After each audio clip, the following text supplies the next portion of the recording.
Welcome, everybody, to the 111th episode of the Geek Dad Report, the one show dedicated, formulated, specially created into bringing you guys all the pop culture and nerd news you need to know, hopefully while putting a smile on your beautiful faces. I, as always, am Brian West, the hostess with the mostess, and as you can tell tonight, my lovely co-host Ryan is not here. I'm flying solo. I have lost my Wookiee. I am exploring the galaxy all alone tonight because apparently Ryan decided that moving into his new home was more important than showing up for work. I feel he made the wrong choice because there are people who depend on us to make them laugh, but apparently he doesn't care about your feelings, and he decided that moving into his new home and making sure that his children had a place to sleep tonight was much more important than doing the show. So anyway, that's where he's at. But never fear, you're going to get a whole hour or so of this guy right here, and I have a lot of stuff for you planned, so it's going to be an action-packed episode. Boom, boom, boom. Side note, congratulations, Ryan, on your new house. Hopefully this episode will help you smile while you're moving those big, heavy boxes that I did not have to come over and help you do because I live in like 1,000 states to the west. So, I didn't have to help any. So I think it's a fair trade-off. What do you guys think? I think me doing the show is a fair trade-off for not having to lift any heavy boxes for Ryan and help him move to his new house. So, so while he's moving and sweating, I am instead entertaining. That is what we are here to do tonight, and that is what we're going to do. Like I said, it's a solo show, so bear with me as I ramble. It's been a little while since I've done one of these things, but I felt it was important that you guys got me in your life for at least an hour every week, because God knows if you don't get your weekly dose of Brian West, your life is not complete. And I know this about you guys. So I'm here for you. I'm here for the Faithful 50 and everybody else who stumbles upon our show. That being said, I'm used to having a co-host to distract you guys while I'm looking through the news and doing everything else. So I try to get as organized as I could for tonight's episode, but it was a little bit of spur of the moment. I did not know Ryan was going to be moving today until he told me. So this is, like I said, it's a little bit of an adventure that we're all going to take together. So if you see me rambling or looking away or trying to scroll through the news, that's why, because I was not prepared for this. So I'll take full blame for that. It's not Ryan's fault. As the host, I should always be prepared. But I have spent the last hour making sure I at least knew what I was talking about. So I felt like that was important. But, But like I said, we got a lot of things to talk about tonight. I asked you guys for some help because I was going to be flying solo, and you guys came through with a lot of great questions and topics you want to talk about. I even have a fun little topic that is a special dedication to Ryan and his home moving adventures. Hopefully that'll be fun. And of course, we got the nerd news and recommendations. So like I said, it's an action-packed show. Just because you're only getting me does not mean you're not going to get twice the content, twice the excitement, and maybe even 5 times the laughter. But unfortunately, we're going to start off on a little bit of a sad note tonight. Usually, when we lose somebody on the show, we like to send them on the way, off on their way properly. But usually, we try and do it with a little bit of a smile.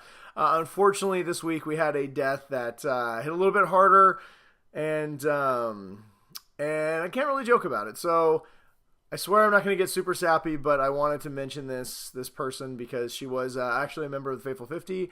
And she meant a lot to me and my family, so I wanted to give her, it's not much, but I want to immortalize her on the internet for at least a couple of minutes. So if you don't want to hear anything sad, you can skip ahead a few minutes. I promise we're going to have a lot of fun. I'm going to dive into the nerd news, but this was a tough week. Me and Ryan always talk about how we're geek dads, that we're not just geeks, but we're also fathers. We talk a lot about being fathers, and so as a father this week, it's a little rough when someone who's close to your family and your children passes away and you have to deal with that as a parent. So, because sometimes it's therapeutic for me, and this is what I look forward to every week, I'm going to talk a little bit about it. If you guys don't want to hear it or you just want to get down and skip ahead a few minutes, I promise it won't be too long. But I just want to pay a little tribute to somebody who was a member of the Faithful 50 who did like our show and meant a lot to me and my family. So, this week we had... So every person in their life, as a parent, when you go to work, one of the hardest things you got to do when you have kids is you got to find somebody to watch your kids. Unfortunately, this show does not provide enough income or any income at this point where I can quit my other job to do it. So I don't get to stay home with my kids, and we have to send them off to daycare. Well, like most parents, any of you who are parents know, the hardest thing in the world is trying to find somebody who you're like, take my children. Take them for 8-9 hours a day, raise them like your own for 40 hours a week. And it can be a scary prospect. And so when me and my wife, we had our first child, it was a hard thing to do. It was weird to find somebody who wasn't family and say, take my child and I'm going to pay you to watch them, right? And I know a lot of people do it, but as a first-time parent, it was really difficult. And we ran into this very wonderful lady. Her name was Connie. And she has been a godsend. She became more than just a daycare provider. She became pretty much family. For us, honestly, I guess it's easy to say when people are like, oh, people have talked to me this week because we've taken it very hard that she passed, and people are like, well, it's daycare lady, and I'm like, you know what? The best way I can describe her, the best way I can describe Connie to anybody who knew her, who possibly could be watching this or didn't know her. She was my family's Mary Poppins. She was the lady who showed up with a spoonful of sugar and made my kids happy. I mean, she was the type of lady that you would pay her daycare money and she'd spend most of the money back on the kids, just on princess dresses and doing wonderful things, because for her it was more important for the kids that she was in charge of to grow up and be great people and have great childhoods and have great memories than it was for her to pocket this cash. So unfortunately for her, she lost her battle with cancer, and it kind of came on suddenly, and unfortunately we did not know it was coming, and it happened very fast. So as a parent, like I said, I don't want to say as a parent a lot, but as a parent, one of the few things in life that you don't want to ever have to do is talk to your kids about death. You know it's coming, but you don't want to have to do it. And so this week was difficult in that aspect. But we endured, and I hope you guys never have to do that. But yeah, as a parent, it's probably going to come. So, I just want to, as we always do on this show, whenever somebody passes that is meaningful to us in some shape, form, or whatever, I just wanted to say thank you for your contribution. Connie, thank you for the little bit of light you gave this world while you were here. And I can honestly say you impacted me and my family in a way that a lot of people haven't. And the world is a better place. You left it a better place than when you found it. So anyway, from me, and I'm sure Ryan feels the same way on the Geek Dad Report, Connie, we say good journeys. May the force be with you. And thanks. Thanks for being part of my life and my children's life, and being there. You'll never be replaced, and you're gonna be missed. So, anyway, like I said, I just wanted to give a special little shout out. I know it probably doesn't mean much in the grand scheme of things, but she's immortalized, and this is my way of saying thanks, and it's always going to be out there now. So hopefully you guys as parents, if you are parents, you have somebody in your life who treats your kids amazing, because as much as we all love our kids, we can't be there for them all the time. Somebody usually has to step up and help us out in that aspect. So if you guys don't have somebody like that in your life, I hope you find somebody. And if you're not a parent yet and you're watching this and you're like, oh, Geek Dad, let me check this out. When you do have kids, find somebody, man. Find somebody special and hold on to them, appreciate them. And when you do find somebody amazing like that, don't take them for granted, because you never know we're going to be gone. They're here one day, and life is an evil, evil son of a bitch sometimes. But anyway, so I just want to say that. Thanks, guys, for hopefully you guys haven't all fast forward or turned it off. I just wanted to take that moment. And sometimes a show, as much as it's fun to do, it can be, like I said, be very therapeutic and help you get things off your chest. So anyway, moving on to the fun stuff. Like I said, there was a lot of fun stuff this week, and I'm going to talk all about it, right? So nerd news this week. This is a weird week for nerd news. For anything pop culture related, I knew it was going to be a struggle to find some real good quality things to talk about. And we got a few. So one of the things I do every week is I scroll through the news, constantly finding articles that are worth talking about, stories that, we save and talk about on the show. And usually there's just, there's all kinds of things you can find. It's going to be a slow week when all the news sites you regularly go to are starting to pop their top 25 nude scenes, best abs in Hollywood. You're just like, oh, Jesus. So this is where we're at, huh? But there was a couple of things that we will talk about, and as always, Star Wars news is usually number one on the list. So, starting tomorrow, in fact, let's see, what is it, about 9 o'clock my time, 9:30 my time? So, if you're watching this on the East Coast, you could be waiting in line at Walmart right now because Force Friday Part 2 is happening right now on the East Coast and at midnight on the West Coast. So if you don't know what Force Friday is, I don't know what to tell you, but actually I know what to tell you. I'm going to tell you what Force Friday is when The Force Awakens launched a couple years ago, Star Wars decided to dedicate a Friday, September 1st, the first Friday of September, I think, to the opening the whole new toy line. So putting all the new toys in the store and allowing people to come into midnight and get their grubby little hands on all the action figures and anything you just could dream of. So basically, it was the first time we were getting new Star Wars figures in a long, long time, and people were really excited. From what I heard, though, the stores were understocked, and a lot of people were left wanting. This year, supposedly, that is not going to be the problem. There's going to be massive amounts of toys and stuff for everybody. We put up on our Facebook page an entire list of all the things you can get. Some of the highlights are Sphero. So Sphero made the little BB-8 droid you might have seen rolling around. You can control them with your phone. You charge them. They move around and stuff. They actually have a whole new line they're going to do this time. So not only can you get BB-8 now, you can also get RTD2. You can get BB-A9, I think. It's the new evil BB-8. So it's black. It's got a little square head instead of a round one. And it rolls like BB-8. And apparently they're going to square off in the movie. Who knows? Hopefully that wasn't too annoying. I'll try not to suck so hard on my drink. My bad. That personally is what I want. My guess is probably going to be around $200 like the last Sphero one. There's also a whole line of Funko Pops. You don't know what Funko Pops are. See these bad boys right here? Look at these things. I got this bad boy during the last Force Friday. Look at that, Kylo Ren. They released a whole entire new line of Funko Pops for The Last Jedi. Personally, I want, there's a new Chewbacca. I already got one Chewbacca. You can kind of see him right there. But there's one that has a Porg. I want Chewbacca with a Porg. And they also released a Porg. So, like I said, so they're doing, I think I jumped ahead because I'm a little excited here. So anyway, Force Friday, they're doing Force Friday 2. It's the next Force Friday because The Last Jedi is coming out this December. So as of September 1st, probably while you're watching this, you can go to the store and you can get some toys. There's also, there's a ton of action figures, plushes, Legos are releasing once. There is an insane Millennium Falcon Lego one that they're releasing. Apparently, they're actually one of the big highlights this year is they're going to be releasing some play sets, which is kind of cool. So, like, when I grew up, you had these whole scenes. So, like, I remember having the indoor forest, the trees you can set guys in. Or the Millennium Falcon, or the Death Star, and you can set up like whole entire little play areas, so play sets. And apparently they're going to do those again. The last time when they did the Force Awakens, they mostly just had action figures and a few vehicles and a few things like that, which were cool. Don't get me wrong, I'll take them. But not nearly as cool as having like indoor, the whole setup. So they're going to have that and a whole bunch of other things, so check it out.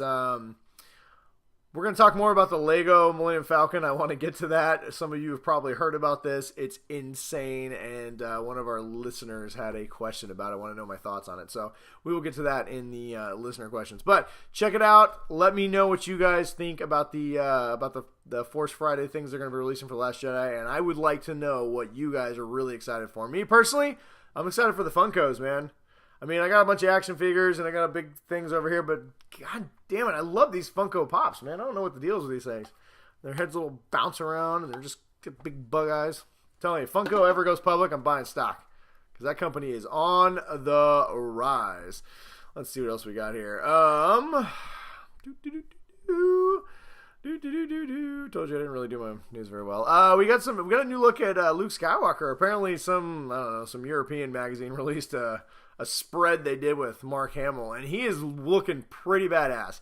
He's got like black leather costume. It kind of looks like a cross between what Kylo Ren is wearing and what Luke was wearing in The Last Jedi or in the Return of the Jedi, which looks pretty badass if you ask me.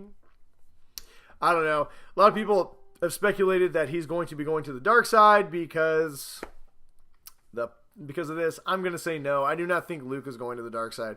I think Luke in The Last Jedi is going to be much more of a gray Jedi, kind of neutral than he is on the dark side, but that's my own personal take on that.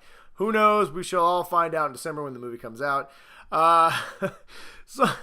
Some Star Wars related news that just will not go away that I don't understand, but we're going to talk about nonetheless, is the Princess Leia gold bikini. So, for a long time, people have been real angry about the fact that Princess Leia has a gold bikini in Return of the Jedi. People have gone as far as trying to sue Target because their poor children saw an action figure that was the gold bikini.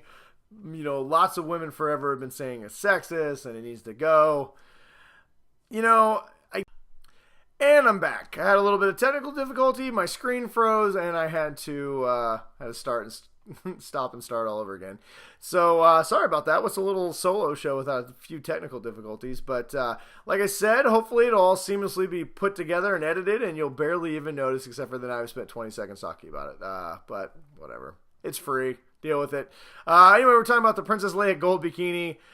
People were mad. Fathers were trying to sue because their kids saw it in Target. Somebody tried to digitally put clothes on Princess Leia, and a judge said you can't do that. You know what, guys? It's a bikini. It's a gold bikini. I get it. That it maybe objectifies women a little bit, but it is what it is. It happened. Let's not try to erase the past. Yes, I'm a little biased. Grew up on it. She was beautiful. All the way up into her death, and when I was a kid, looking at Princess Leia in the gold bikini, I thought it was great. So I'm just going to say, guys, can we quit? Can we quit bringing the gold bikini into anything? Because it's just, I don't know, whatever. Let's be like Elsa and just let it go. All right? Can we just let it go? All right. See, moving on. Somebody else is speaking of letting it go. James Cameron. Last week we mentioned for a quick second that he's an idiot because he was talking trash about Wonder Woman and how Wonder Woman is, you know, Hollywood's preaching the wrong message when it comes to feminism with Wonder Woman, and how, you know, she's just an objectified icon, and how dare people, you know, whatever. Shut up, James Cameron. Ultimately, he basically was saying that his female characters in his movies, because they're not nearly as pretty and they're gritty and broken, are much better icons for women than Wonder Woman. Well, Patty Jenkins came in this week and gave him the cold bitch slap of truth and said, James, shut the hell up. Basically, she wrote a long letter saying that, hey, you don't have to be ugly. You can be beautiful and still be an icon. And, you know, unfortunately for him, she's not going to let a guy tell her who she should view as an icon. Yeah, pretty much. You know what? James Cameron's a great director, and he's made some amazing things. But, James, shut up. God almighty. Go back to making your Blue Cat movies. That, you know, the 15 of them that nobody wants to see. I mean, I'm sure somebody wants to see it, but, you know, I don't know. Speaking of a movie that a lot of people don't want to see, but I'm excited about, Justice League. It's coming out real soon. Apparently, it has been confirmed that it is going to be a direct sequel to BVS Man of Steel, which for me is totally fine. I'm okay with that. I don't know about you, but I'm okay with that. I think it's great. I'm excited. I like Batman v Superman. I think that movie is going to be fantastic. You know a movie that I don't think is going to be fantastic, though? X-Men Phoenix. Dark Phoenix. Simon Kinberg, the director of that movie, just recently came out this week and said that his movie is going to be grounded and realistic and human, and it's going to be on Earth. So anybody who's a fan of that property knows that that is a load of horseshit. That saga, the Dark Phoenix saga, is set in space. It involves space. It involves a whole race of space people, the Shi'ar Empire. It's got, I mean, the Phoenix Force is like a cosmic entity. It's like one of the 10 most powerful entities in the whole freaking Marvel universe. And the story has to take place in space. And even if it doesn't take place in space, it cannot be a grounded in reality series, right? So, whatever. I mean, I don't know why I'm even mad. Marvel doesn't do anything right half the time. I mean, Deadpool and Logan. And even I didn't like Logan as much as everybody else was. Deadpool was great. And there's like 3 X-Men movies that are really good for the most part. But this one does not sound like it's going to be one of them. So if you're really excited and you think Dark Phoenix could get X-Men back on track, I feel like you're going to be sadly disappointed. Yeah. Something that you're not going to be disappointed about, though, is going to be the new iPhone. iPhone 8 drops. Well, I think it's September 12th. They're having the little, I don't know, whenever fucking turtlenecks get on stage and they talk about how great all the new products are.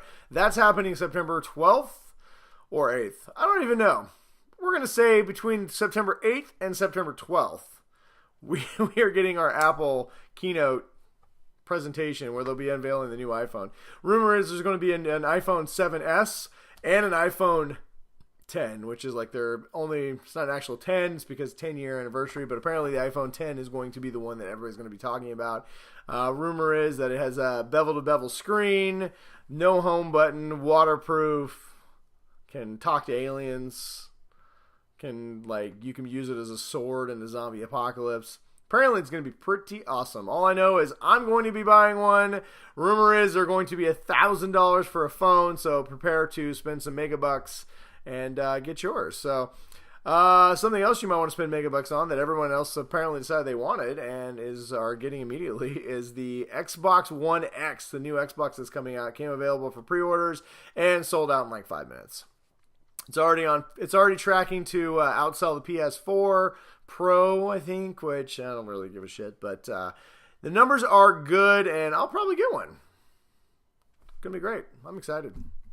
Something else I'm excited for is we finally got the very first trailer for, wait for it, Super Troopers 2, and it looks freaking hilarious. It's dropping, we talked about this a while ago, it is dropping on 4/20, so April 20th of 2018, which is a perfectly fitting date for Super Troopers if you've ever seen it, but I highly suggest you check it out. Another trailer that dropped is a live action trailer for Destiny 2. If you're not playing Destiny, you probably should be. I love Destiny. It's a great game.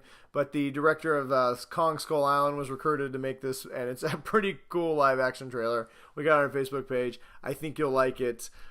Check it out. Let me know what you think. Something that a lot of people have checked out and have let the internet know what they think is Evangeline Lilly has... I lost my train of thought there. Hang on. I'm going to drink this for a second. Evangeline Lilly tweeted out a photo of her in the new Wasp costume for the Ant-Man and the Wasp. And a lot of people were angry. A few people I know in particular were angry because her costume has boob armor. Boob armor. Whatever, I don't care. I thought it was a pretty cool costume. Check it out. The picture all over the internet. I think it's cool. My guess is that you'll think it's cool. Everybody will think it's cool. You know what I think is cool? The Punisher on Netflix. And he is coming soon with his own series. In fact, they just released a whole bunch of information about the series. And by information, I mean they didn't release any information except for they gave everyone all the episode titles, but they were in Morse code, so people had to decode them. Nothing that really stood out as spoilers, but the one bit of news that did come out is it sounds like the Punisher is going to also include another Marvel superhero, so maybe introducing somebody new. Speculation is going to be Moon Knight. I'd be pretty excited. If you don't know who Moon Knight is, he's basically the Marvel version of Batman, kind of. Not nearly as cool, but he's pretty badass. He's got like a white costume and he knows ninjutsu. He's rich. It's pretty awesome. Batman would totally kick his ass, but he's pretty cool for the most part. Whatever. Another cool thing that's coming out is if you've watched The Defenders, a little spoiler here, 1, 2, 3. Misty Knight loses her arm in that series, and she's got a bionic one. So anybody's ever familiar with the comics, Misty Knight had lost her arm in the comics, and Stark Industries had fitted her with a bionic arm that had a lot of cool stuff in it.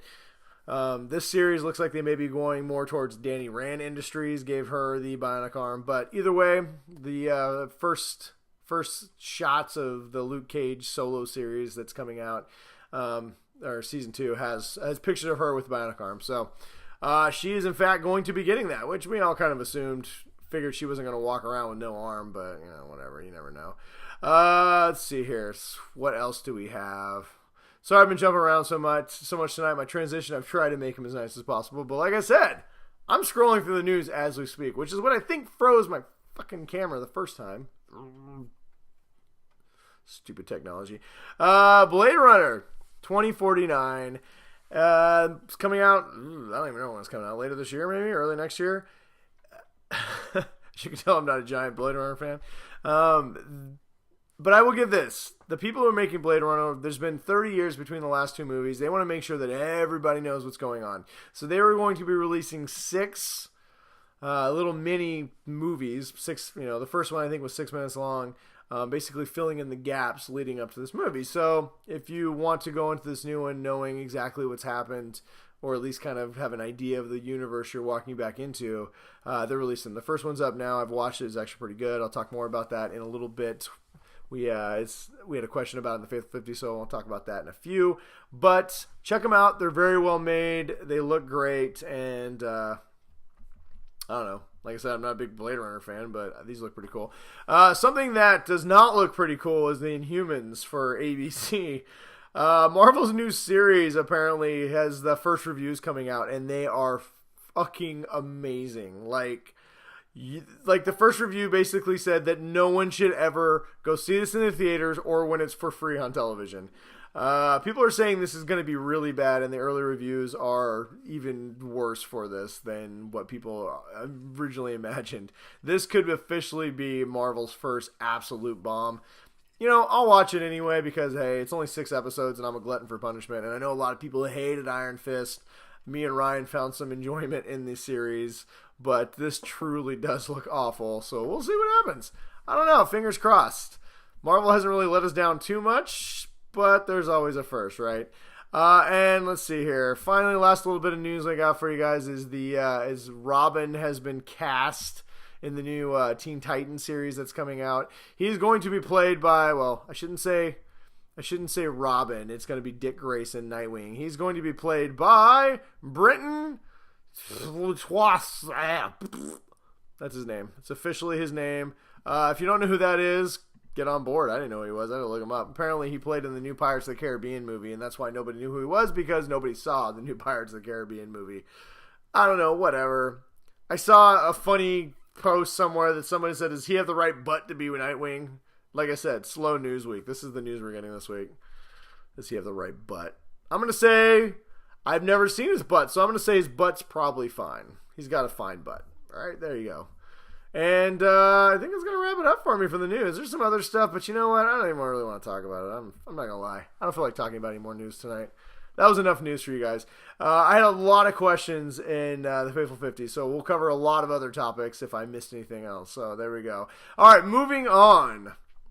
I had a fun, like I said earlier, I got a fun little segment I thought I'd do for our main topic of the night. Well, it's not even a main topic, it's just our main segment of the night. Since Ryan is moving into his house, his new house, I thought it would be fun to talk about my 10, I'm not going to rank them, but my 10 favorites movies about houses that go horribly awry, and we all hope that these things do not happen to Ryan in his new house. So this is my list of places that you can live that had terrible things happen to him that we hope do not happen to Ryan. Or maybe we do. I don't know. Maybe you guys don't like Ryan as much as I do. Maybe you hope he's moving to a house like all these houses in this list that I'm talking about. So, as always with our list, if you have something you want to add to it and you're yelling while I'm reading off my list that I forgot something, when we're all done in the comics, feel free to leave your suggestions for my top 10 list of movies that involve houses. So, the criteria for this basically was it had to be a place that someone lives. So you couldn't, like, The Shining is a great movie, but that happens at a hotel. So nobody technically lives at a hotel. People come in, stay, and then they go. So my list had to be about places that people can live or moving into, or a house, or just, hey, it had to be a residence, I guess. So first up, my very first movie that is my favorite movie about a house that is not one you wanted to buy was The Money Pit, the 1986 comedy starring Tom Hanks and Shelley Long. I grew up on this movie. It's one of my favorite all-time comedies from Tom Hanks. If you haven't seen the Money Pit, it's an oldie. I definitely recommend checking it out. Basically, Tom Hanks and his fiancee buy a home. They think they're getting this great deal on this mansion, and they move into it and find out that it's just a fucking disaster. Everything's breaking. The mirrors are falling off the walls. The plumbing doesn't work, and them having to sink a fortune into this house to get it, get it right. And hence the name The Money Pit. And of course, hilarity ensues, and their relationship is strained, and everything falls apart. But I found it to be a really funny movie, great movie. Hopefully, Ryan, when you move into your house, buddy, you are not going to have a house that is falling apart and the plumbing doesn't work. So, number 10, well, I'm just going to say, well, fuck it. Number 10 on my list is the Money Pit. Number 9 on my list of houses you do not want to move into is Beetlejuice. You do not want to move into a house that is haunted by spirits that have called Beetlejuice. So they did early 90s, I think, late 80s. I think it's 88. I don't know. The Michael Keaton, Winona Ryder starring, and who else was in it? Alec Baldwin was in it, and Gina Davis. It's a great movie. If you've never seen Beetlejuice, you should totally check it out. Had a pretty good cartoon animated series that came out in the 90s. Not as good as the show, or the movie, but still pretty cool. Basically, it was some people died in their home. Well, they died, and they're haunting their home, and some other people moved in, and the ghosts are trying to get rid of them, so they end up calling this basically ghost terrorist Beetlejuice, and everything goes to hell in a handbasket. So hopefully, Ryan, you are not moving into a house that has occupied with ghosts. Another house you do not, fun ghost. Another house you don't want to move into, number 8 on our list, is the Poltergeist house. In the movie 1982 Poltergeist, not talking about the crappy remake, but the old original one with Coach Craig T. Nelson, had a family who moved into a house that was built on an ancient burial ground, and people were sucked into televisions, and there were fucking ghosts everywhere. And anyway, like I said, spoiler alert, the name's called Poltergeist for a reason. But yeah, you definitely don't want to live in that house because there is ghosts everywhere. Number 7 is a duel one, and it's kind of a little bit of cheat, so that's why I did 2 of them. 2011's movie The Raid. It's like a Cambodian action movie. If you have not seen this, it's subtitled, but I highly recommend it. It has some of the best action sequences you'll ever see. Basically, a cop and his elite unit go into an apartment complex, and they have to work their way through each level to get to the top, which is where the drug dealer lives. And anyway, it's pretty badass. You definitely don't want to live in a residence like that because there's a lot of murderers and a lot of people get chopped with fucking hatchets and machetes and stuff. Not a cool place to live. And on the same note, Dredd, the 2012 remake of Judge Dredd, starring Carl Urban, which is far superior to the Sylvester Stallone one. That is basically a remake of Raid. Honestly, Judge Dredd gets called to an apartment complex where there's a crazy drug dealer living at the top of the complex, and he has to work her way up to get her. So, you definitely don't want to move into a home that is occupied with like crazy hatchet wielding drug addicts. Not a place you want to live. Next up on my list of movies that have houses that you don't want to live in, Christmas Vacation. That house, unfortunately, was the scene of a lot of chaos around the holidays, and nobody wants to deal with that much family drama around the holidays. At one point, Chevy Chase fell through the roof, the tree blew out the windows, there's squirrels, there's freaking SWAT break the whole thing down. It is, Ryan, I hope when you move into your house, you don't have the SWAT team breaking through your windows and giant squirrels in your trees. I hope you don't fall through the roof because that'd be real dangerous. You don't want to do that. So anyway, coming in at that on the list at number, I don't even know number I'm on. We're going to the next one. The next house that you definitely don't want to live in is the house that sits next to the Bates Motel. In the 1960 thriller Psycho, Norman Bates lives with his, spoiler, dead mother in the house that she abused him physically in, and he is fucking crazy. So, you don't want to stay in that hotel for sure, but this isn't a show about hotels. This isn't a list about hotels. We can do the top 10 worst hotels to stay in maybe another time, but you definitely don't want to stay in the Psycho house. So, Ryan, I hope you don't move into a house that has a caretaker whose dead mother still sits in a rocking chair and he wears her hair. You definitely don't want to live in that house. Nope, not at all. All right.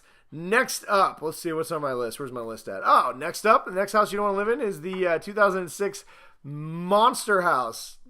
The people behind that brainchild was Robert Zemeckis and Steven Spielberg. That was one of their joint collaborations. Animated movie from Sony Pictures, vastly underrated. A lot of people have not seen it. That is a shame. It is a great movie. Basically, it's about a lady who dies in a house, and her spirit possesses the house. And since she was mean in life, the house is mean in life as well. So, I don't know. Check it out, Ryan. I hope you don't move into a house that's possessed by a old evil lady. So there we go. All right, and the last few we have on the list is a couple of probably three of my favorite movies of all time. So you do not want to one of the best. Well, let's see here. You do not want to move into a neighborhood that's burglars, Ryan, and you're forced to take your houses and set up as booby traps. So I'm going to go to the top three. The top three list of houses, movies that involve houses. Kind of been all over the place with this segment, whatever. I'm just rolling with it. Is Home Alone. The classic Christmas gem of a child left at home by the worst parents in the history of mankind. In the house that nobody could afford because it's like a mansion with two dumbass burglars trying to break in. And he has to sell these booby traps and stay safe. So you definitely don't want to live in a house that is crawling with burglars and you have to set up elaborate booby traps to keep them out. So you definitely want to do that. Next up is the movie Up. You think Up, a Pixar movie? Yeah. If you think about it, one of the big stars in that movie was the house that an old man. If you haven't seen Up, like I said, it's one of my favorite movies of all time. I think it has the best love story ever told in movie in the first 5 minutes.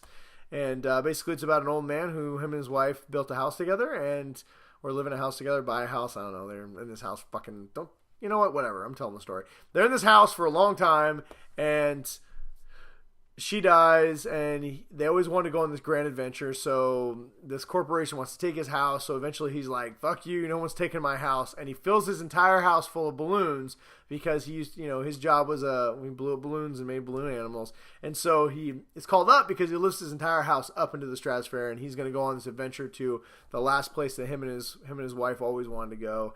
And if you're getting fucking teary because of it, it's because it's a good goddamn movie and it's one of the best movies I've ever seen. Anyway, Up. Ryan, I don't want anything tragic to happen in your life where you feel like you need to fill up hot air balloons and take your house. I mean, if you want to come see me, and that was cheaper than get on a plane, then sure. I'd say you blow up balloons and bring your house over here to Seattle. But if not, we'll leave that one alone. And finally, my all-time favorite movie involving... I'm going to cheat a little bit on this one, but involving a place where people live is the movie Aliens. It's a stretch, but go with me because I wanted to incorporate this movie because I think Aliens should be incorporated in every list ever. But unless it's like stupid movies, because then that shouldn't be on that list. But it's on this list because people terraformed a planet and they set up places to live, right? Habitats. A habitat is like a movie. Or a movie. Pfft. Sorry, my screen dimmed for a second. I don't know all kinds of weird technical things. You threw me for a loop there for a habitat's like a house, right? It's like a house-ish. House, yeah, it's a fucking house. Well, they let aliens into their house and they all get eaten. So, Ryan, the lesson for this is do not let aliens into your house because they will eat your whole family because that's what they do. Trust me. I've seen it. I've seen it happen. Don't do it. So anyway, there's my, I don't know, hope you enjoyed that. Everybody, strangely, I was gonna use that for its own segment, but it was strangely like a weird love note to Ryan. So I don't know if I'll be use that for a clip later on. I don't know. I hope you guys are listening. I feel at this point, let's see, we were about 37 minutes in. You guys have probably all left me. Listen to one sad, lonely man ramble for an hour is probably not what most of you guys want to do. But look at this cool ass t-shirt I got on. For all you iTunes listeners, I got this badass Mario Brothers shirt. Nintendo's making a comeback with their shirts. I recommend getting these shirts. They're super nice. They're like a cotton poly blend. Super great. I don't know what I'm talking about. Anyway, moving on. Fateful 50. I asked for you guys to send me some stuff because I was going to be by myself, and as you can tell, I don't know what I'm talking about when I don't have somebody to help distract me while I can focus. But anyway, I don't know, whatever. You came through. I guess what I was getting at. What was I getting at? That's what I was getting at. What I was getting at is I asked you guys to send me all your questions and topics, and damn it, if some of you guys did not come through really big, and thanks for that. So anyway, moving on. First up, David from Washington would like to know, when does Arrow come back? And what kind of expectations should he have for the next season of his favorite show? Well, Arrow comes back, I believe I read October 12th? I know it's the first couple weeks of October, so not that long. I think there's good expectations. I think Arrow got itself back on the right track a little bit. Season 5 was one of the worst I've ever seen. And Season 6 is... What is it, season 6? I don't know. Last season was good. I don't know. Well, anyway, sorry. This season that's coming, I think, is season 6. Last season was really good. The season before it was one of the worst seasons of any show I've ever seen. Last year they got back on track with a much better season. I don't know. I think there's good expectations. It seems like they've kind of righted the ship a little bit and then know what they did wrong and what they've done right, and hopefully they can build on that. So I'm excited for it. It's not necessarily my favorite show anymore. Arrow season 2 was one of the best seasons I've seen on television. So yeah, so last season was season 5. This season, season 6. Sorry, but yeah, I think you should be excited. I think it'll be good. If it's still your favorite show after season 4, and then I would say that you should have good expectations. I think this season is going to be a good one. Thank you for the question, Chris Armenta. Hey, real quick, David, also, if you watch the other CW shows, they're all coming back, I believe, in around the same time in October, and they're going to do the 4-part crossover episode this season early on, so we're getting that in October as well, so something else to look forward to. Chris from Washington, evil Chris, or no, this is good Chris. Good Chris from Washington wants to know if Cujo should be remade. I'm guessing this is on the back of It being remade and coming out here real soon. I'm hearing real good things about It, by the way. People are getting freaking scaring the shit out of them. It looks great. This trailer's all that creepy as hell. I'm really excited for It. As a guy who grew up in the Stephen King era, kind of the high mark, the late 80s and early 90s. I'm excited for It, and yeah, I think Cujo should be. I'd love to see a remake of Firestarter. I'd love to see a remake of Cujo. Normally I'm kind of against remakes for the most part, but I feel like most of these movies were made so long ago and kind of on a budget that I think if it does really well, which a lot of people are predicting it to do well, I think that the Stephen King universe is just ripe for a remake. I mean, I know Gunslinger aside, a lot of people, it wasn't well received for The Dark Tower, but I think Cujo could be really good on the remake list. I wouldn't mind seeing a Carrie remake. I wouldn't mind seeing, well, I guess we did get a Carrie. Christine, I was thinking Christine in the Car. I wouldn't mind seeing a whole bunch of Stephen King's property, but the one I really do want to see, especially after watching Stranger Things, I want to see a Firestarter remake. I would love to see that movie come back. Salem's Lot would be a great movie. A lot of Stephen King's properties were done in a miniseries, so. Real quick before I move on, a little fun story if you guys didn't know this. Apparently, Stephen King, when he wrote Cujo, he did an entire weekend cocaine bender one time in like the 70s. And he said he woke up, he didn't remember anything. He woke up with a whole bunch of napkins with blood because he'd done so much cocaine his nose was bleeding. And he had an entire book done, but didn't remember writing it. So, moral of this story is get a whole bunch of cocaine and you too can be a best-selling author. Wow, that's a crazy story. All right, thank you for your question. Jesus, I've been talking for a while. You can tell. You know what? Before you guys judge me prematurely, like everything in my life, it is hard to talk for an hour. I didn't realize how tough this was. Well, it's not hard. I enjoy talking, and I can talk a lot. But I mean, it's like trying to keep your mouth moist. It's a great word. All right. Thank you, Chris, for your question. Moving on. Jeff from Washington. We got a lot of people from Washington today. Let's see. He wants to know, a sports fan. I can respect that. Wants to know, would I take the Mariners in a Game 7 of the World Series or Seahawks in the Super Bowl? I only get one. Which would I go to? He would pick the Mariners. I would not pick the Mariners. I would pick the Seahawks because I love my Seahawks. Just love them. The Mariners, I would love to see, but you know what? When the Mariners won 116 games and didn't even make it to the World Series, I gave up on the Mariners. So, I remember the 90s with Ken Griffey Jr. and Jay Buhner. Those were so great. Those were some of the best. Randy Johnson, God, we had like the best team. Lou Pinellas throwing fucking bases everywhere. Bobby Isle was pitching into the stands, but, as much as I would love to see a World Series with the Mariners in it, I feel like we're so far away from that. I just can't even visualize it right now. So the Hawks, love my Hawks. I think they're going to be in the Super Bowl again, probably 2 or 3 times before the Mariners make it to the World Series. So I'm going to say I would rather have 5 or 6 Seattle Seahawks Super Bowls than, probably, and knowing the Mariners would be in a Game 7 and they'd probably get beat 15-0. So I don't know. I love the Mariners. I would love to see them in the World Series. I'm not poo-pooing on the Mariners here, but they suck. And they haven't made the playoffs for, like 16 years or something stupid like that. So I'm a little jaded right now. Plus, I want my Sonics back. Maybe my Sonics. How about that? Can I trade the Mariners Game 7 for my Sonics back? That'd be great. All right, moving on. Last question of the night, but it is a doozy because Evil Chris from Utah left us like a whole bunch. I can't even count that much. It's a lot, like 9 questions. So we're going to try and rattle them off and give you the best answers humanly possible, Chris. So thank you for participating. And when I said I needed a lot of topics, you really answered the bell. Every one of you guys answered the call and gave me some good questions, but Chris, you just came with a lot. So here we go. He wants to know, first up, he wants to know what my thoughts on the new Blade Runner coming out is. I kind of said it already in the show. I'm not a big fan of Blade Runner. I know that's kind of like a weird cardinal sin in the geek community. I just find it boring.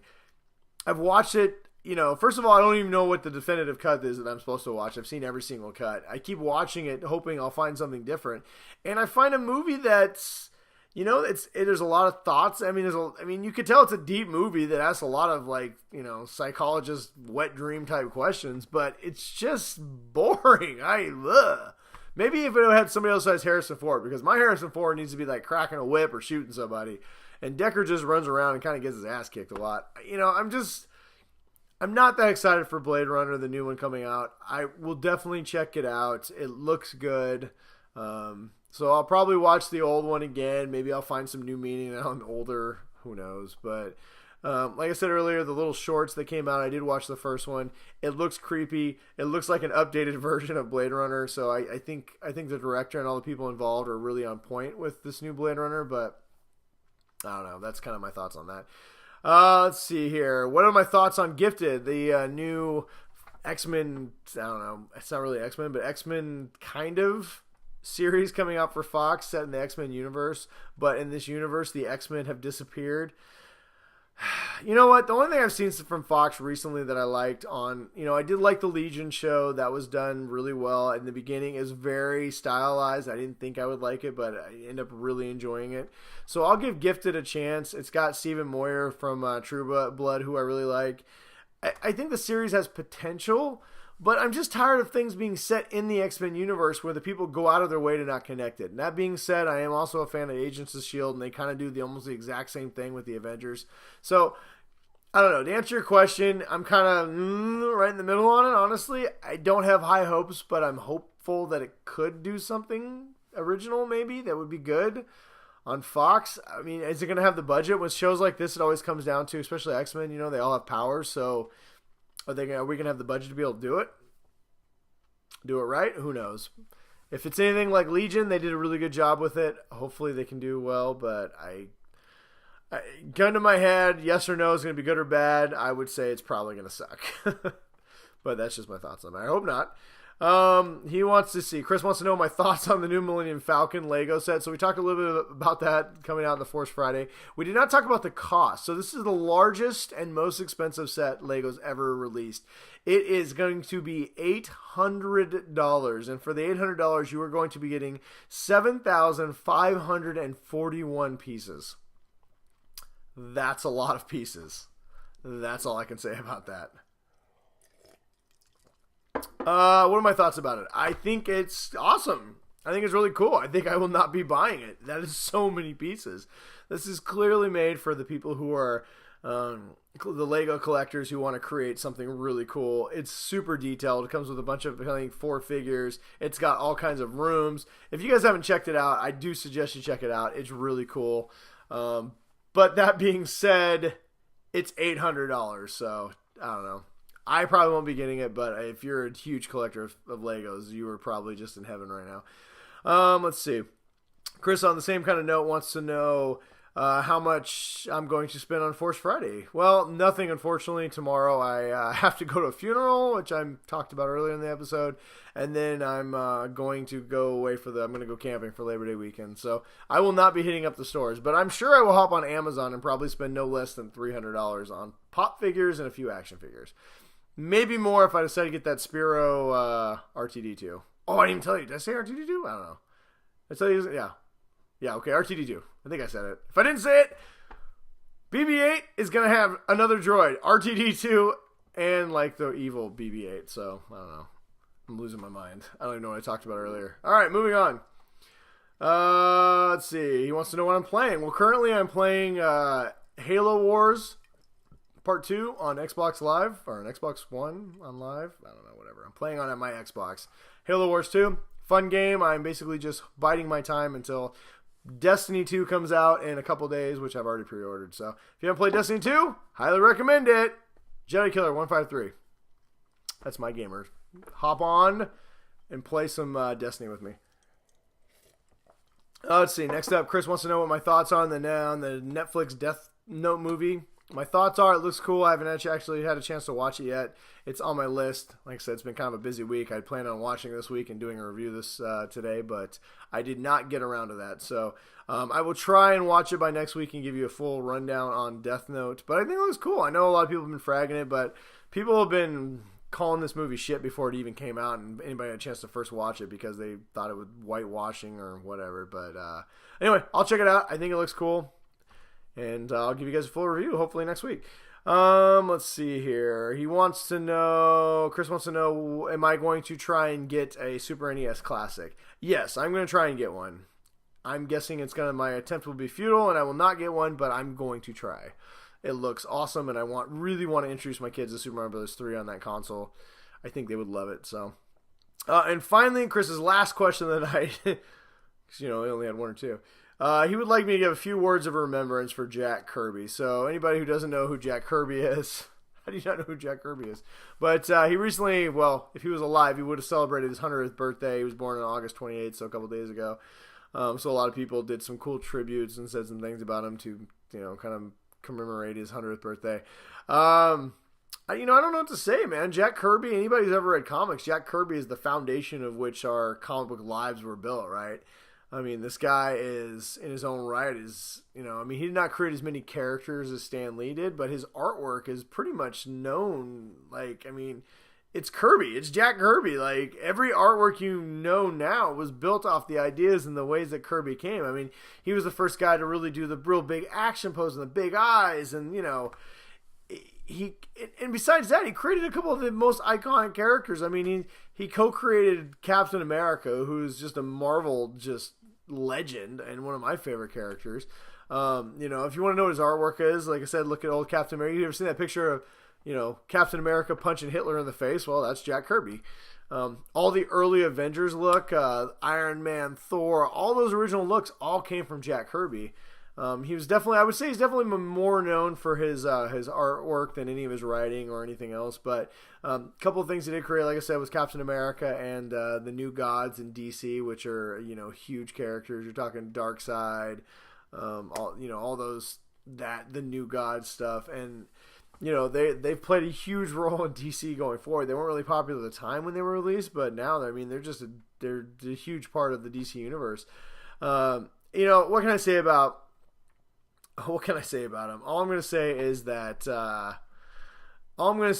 Jack Kirby is an absolute legend, and I don't know if we would have comic books. I don't know if we'd have the art that we have now if Jack Kirby hadn't had kind of created the style. I mean, he basically created the modern day comic book style, and he's one of the greats, man. I'd love to see, too bad he's still not around, but 100 years old, man. That'd be, I think he died in 94, so he was still pretty old. This is the 90s. It's pretty old. Take that. Late 80s.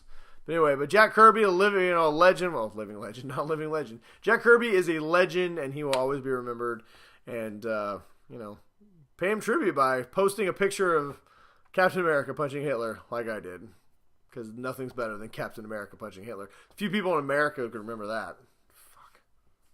Fuck. Actually, I take it back. Chris had one more question I missed. He wants to know if Bran is the Night King. No, Bran is not the Night King. I'm calling that shit right now. What's my proof? I don't have any. I'm just saying he's not the Night King. Anyway. All right. Thank you, Chris, for all your questions. I definitely appreciate it. You gave me a lot to talk about, and hopefully everybody enjoyed listening to me babbling on for a little bit longer. All right. Well, lastly, before I get out of here, you guys, I wanted to give you guys a quick recommendation. I thought about doing a full review, but I'll save that for later if you want. Honestly, the review would be pretty short. So, Alien Covenant, I got a chance to watch it. I've been really looking forward to watching it. I was going to go to the theater to see it, but my kids got sick when it was in the theaters, and me and the wife had to cancel date night, and luckily Fandango refunded me, but whatever. Anyway, I used that money to get it on demand, and we watched it. We had a date night, and we sat on the couch. We got popcorn and ice cream, and we made the kids go upstairs and watch their own movie, and we had our own movie experience. So we watched Alien Covenant, and, it was pretty good. It wasn't everything I'd hoped for. They kind of decided to go to digital aliens instead of like people in suits, which kind of gives it a little bit of fake thing to it. And it really tied into Prometheus. It's as much, if you're going to it thinking it's an alien movie, it is, but it's also a sequel to Prometheus. So there's a lot, I would recommend, if you're going to watch this, rewatching Prometheus, because there's a lot that even I was like, oh, what? Wait a minute, what's that? All right.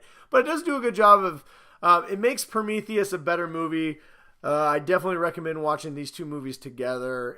It explains a lot of things you didn't understand in Prometheus. I still wish Ridley Scott, we don't need an explanation of why there's space bugs in space killing people. They're already scary. But this does it. It gives you that. And there's some genuinely terrifying moments. And it's actually a pretty fun movie for the most part, even though people are getting their faces ripped off from aliens. But I actually enjoyed it a lot. It's still better than Alien Resurrection. And I don't know. I think it's pretty good. Like I said, you watch Prometheus and Alien Covenant 1, 2. There's a pretty good movie there. So check it out. Alien Covenant, it's on demand right now. You got to pay $5.99, or you can go buy the DVD. Probably wouldn't buy the DVD. I don't know if it's that good unless you're just a diehard Alien fan. But Alien Covenant, check it out. I enjoyed it. Let me know what you think. And when you're confused, because there's some parts you probably will be, hit me up and I'd be more than happy to explain what's going on if you don't figure it out for yourself. So anyway, well, that's all I got for you guys tonight. I've already been talking for 55 minutes, which is longer than I anticipated, and I got a bunch of editing, and I got to still get up early in the morning, so I'm going to get the hell out of here and let you guys go about your business. So before I get out of here, you can find us at on Facebook at Geek Dad Report. You can find us on Twitter at Geek Dad Report. You can find me on Twitter at Brian West 53, and you can find Ryan on Twitter at Big Bruiser, and you can tell him he should have been on the show because you got tired of listening to me ramble for an hour straight. You can also find us on our YouTube page, obviously, at Geek Dad Reports, and our website, which is under construction right now, but it's there, so bookmark it, geekdadreport.com. And where else? You can find us at Pod Hell. You can find us on iTunes. Give us a 5-star review or a 1-star review, but I prefer a 5-star review. And, I don't know, check our show, share us. A few of you guys, David in particular, last week, listened to our plea to share us like the herpes virus, and he did. He shared us all over the place. So, David, for this week, you get the gold star of sharing. There you go. Nice work. But, anyway, thank you for joining us.